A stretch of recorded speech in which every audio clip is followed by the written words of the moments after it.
Nous sommes réunis aujourd'hui dans le cadre d'un atelier de partage et de réflexion sur le thème genre, son intégration dans les activités du projet Vivre avec l'eau. Il s'agit de redéfinir ensemble et de repréciser les contours de la dimension femme dans l'exécution de toutes les activités du projet.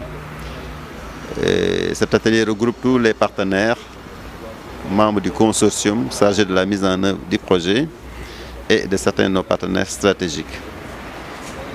Cet atelier est animé par des consultants de renommée internationale reconnus dans le domaine du genre au niveau du Sénégal et sur l'international. Le projet Vivre avec l'eau, c'est une contribution de la coopération britannique à travers son fonds de développement appelé DFID pour l'amélioration de la résilience de 920 000 personnes face au phénomène d'inondation dans les communes de la banlieue de Dakar. Notamment, il s'agit d'exécuter le projet dans 10 communes. Il s'agit de la mise en place d'infrastructures d'assainissement, notamment de drainage d'eau pluviale, de mise en place de systèmes de collecte des ordures ménagères, l'aménagement de certains petits périmètres maraîchers pour l'exploitation de certaines spéculations agricoles pour développer l'agriculture urbaine dans ces zones, l'aménagement d'espaces publics de détente, parce que c'est des aménagements qui manquent beaucoup dans ces quartiers compte tenu de leur configuration et la densification de l'occupation de l'habitat. Et il y a un important volet renforcement de capacité, notamment pour les femmes, pour développer leur résilience face à ces phénomènes d'inondation et aux phénomènes aussi connexes à ces questions d'inondation. La place de la femme est très importante dans tout projet. Parce que la femme occupe une place très importante dans la lutte contre les inondations. Parce que ce sont les premières personnes qui sont les plus affectées par les inondations. C'est la femme qui vit d'abord les affres des inondations avant les hommes. Et vous comprenez que cette question de genre et redéfinir ensemble et vraiment de ne pas perdre de vue l'importance de la place de la femme dans le cadre de ce projet est d'une importance capitale. Parce qu'on ne peut pas faire un projet de cette nature en ignorant les femmes. Et je pense que c'est avec les femmes que le projet se fera et c'est avec les femmes quand même que nous allons quand même réussir les objectifs qui nous sont assignés dans le cadre de ce projet. Et le bailleur de fonds tient beaucoup compte de l'aspect genre dans l'exécution de cette composante. Donc il y a un binôme résilience-genre ou bien genre-résilience. La phase 1, c'est une phase qui se déroule présentement dans la commune de Yeumbeul Nord où nous sommes en train d'intervenir de manière active dans le cadre de la mise en place d'infrastructures de drainage d'eau pluviale, dans le cadre de l'aménagement des bassins, dans le cadre aussi des ateliers de formation des femmes, des jeunes et de la mise en place des structures locales pour que les populations puissent prendre en charge certaines questions liées au phénomène des inondations et à d'autres questions sociales qui se posent à leur environnement. Donc au niveau de Yeumbeul Nord, le projet est actif. Nous sommes en train de préparer la phase 2 du projet qui doit se dérouler en 2017 et cette intervention sera généralisée dans les 9 autres communes, donc parmi les 10 que je vous ai énoncés tantôt. Il faut comprendre l'historique du projet. C'est un projet qui était là et qui a connu une phase pilote dans le temps et qui a été restructuré.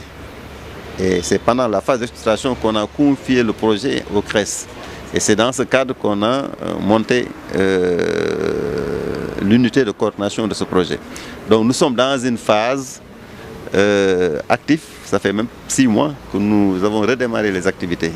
Donc maintenant, c'est à partir de maintenant, en part de 2017, que nous pouvons ficeler le budget pour la réalisation des 9 autres communes qui restent pour dire que nous allons vers ça. Nous sommes en train de préparer le budget pour les 9 autres communes. Et en ce moment, on pourra vous dire que pour les 9 autres communes, voilà le budget qui est prévu pour réaliser l'ensemble des activités. Alors, c'est nous, en tant que REFDAF, qui avons été choisis pour travailler sur cette question du genre dans le projet Vivre avec l'eau, qui, comme on l'a dit, est un grand projet de gestion participative des inondations, avec comme objectif principal le renforcement des populations, des capacités des populations sur la résilience climatique. Alors, dans ce cadre de ce grand projet de la coopération britannique, le REFDAF, que j'ai l'honneur de coordonner, agit dans 3 composantes principales de ce projet-là, à savoir dans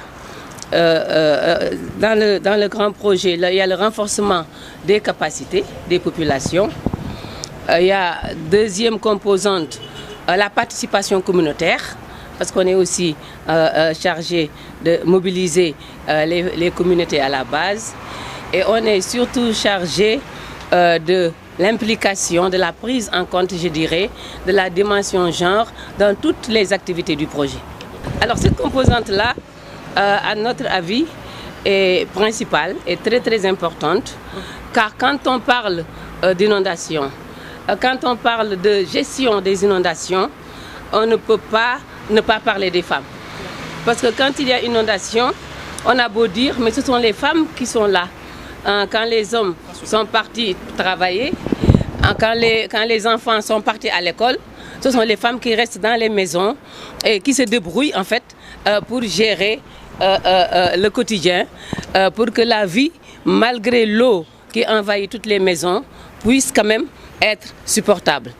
Alors on ne peut pas organiser un projet aussi grand sur la gestion intégrée des inondations sans pour autant mettre les femmes au cœur de ce projet-là. Moi, je pense que ce sont les femmes qui doivent être au cœur de ce projet-là, que les femmes ne doivent pas être laissées en rade, comme on le constate souvent, parce que quand il s'agit de faire le travail à la base, le travail qui est difficile, de par exemple avoir des postes quelque part ou parler aux journalistes, les femmes sont en arrière-ligne. Alors nous, on est là quand même pour que les femmes puissent être dans le cœur du projet Vivre avec l'eau, qu'elles soient consultées dès le départ, qu'elles fassent partie de toutes les structures qui sont mises en place, aussi bien au niveau local qu'au niveau départemental et au niveau national. Pourquoi pas? Parce que nous, dans notre mission, on a la création des cellules dans les quartiers. Et dans notre mission, on a aussi le fait de fédérer ces cellules-là dans des réseaux, d'abord au niveau des communes. Et au bout du compte, on aura un grand réseau des femmes pour la résilience. C'est comme ça que ça s'appelle. Le genre, en fait, c'est vrai qu'il y a beaucoup d'incompréhension pour certains, mais le genre n'est rien d'autre que la relation entre un homme et une femme dans une société donnée et à un moment donné de l'histoire de la relation. La résilience est la capacité qu'ont les ménages ou bien les femmes à faire face au choc exogène mais au choc endogène. Maintenant, le lien n'est rien d'autre que ce qui parle de relations hommes et femmes. On part du postulat que la femme est en dessous de l'homme.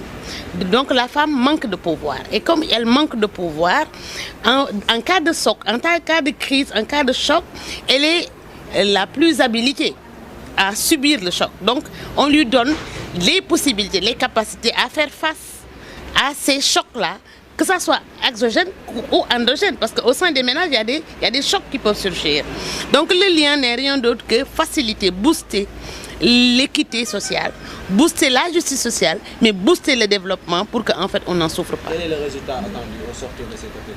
Alors, au sortir de cet atelier, c'est un atelier de 2 jours. Ce que nous voulons, c'est d'abord harmoniser la compréhension. Que chacun de nous puisse avoir la même compréhension en tant qu'acteur du projet. De la compréhension du genre, mais la compréhension de résilience. Ça, c'est un. Deuxièmement, de voir comment rendre la résilience et le genre ensemble effectifs dans l'exécution des projets, dans l'exécution des programmes, mais également de permettre à les différentes composantes du projet de faire une relecture de leurs indicateurs par rapport au genre, mais également par rapport à la résilience.